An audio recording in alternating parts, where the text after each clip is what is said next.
കാഫിർ സ്ക്രീൻഷോട്ട് വിവാദത്തിൽ പ്രതിഷേധം കടുപ്പിക്കാൻ തിങ്കളാഴ്ച യുഡിഎഫിന്റെയും ആർഎംപിയുടെയും നേതൃത്വത്തിൽ വടകര എസ്.പി ഓഫീസിലേക്ക് മാർച്ച് നടത്തും. മുഖ്യമന്ത്രി കുറ്റക്കാരെ സംരക്ഷിക്കുകയാണെന്ന പ്രതിപക്ഷ നേതാവ് വി.ഡി. സതീശൻ കുറ്റപ്പെടുത്തി.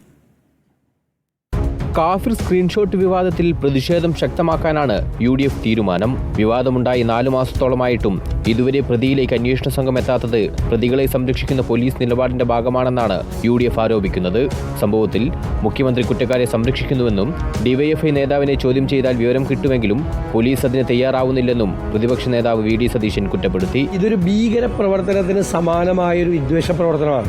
ഗവൺമെന്റും മുഖ്യമന്ത്രി പരസ്യമായിട്ടാണ് ഇവരെ സംരക്ഷിക്കുന്നത്. ഇതുമായിട്ട് ബന്ധപ്പെട്ട ആളുകൾക്കെതിരായി കേസെടുത്ത് UAPA ചുമത്തി അറസ്റ്റ് ചെയ്ത് ജയിലിലടക്കേണ്ട കേസാണ്. സംഭവത്തിൽ പോലീസ് നടപടി പ്രതികളെ സംരക്ഷിക്കുന്നതാണെന്നാരോപിച്ച് തിങ്കളാഴ്ച യുഡിഎഫ് വടകര റൂറൽ എസ്.പി ഓഫീസിലേക്ക് മാർച്ച് നടത്തും.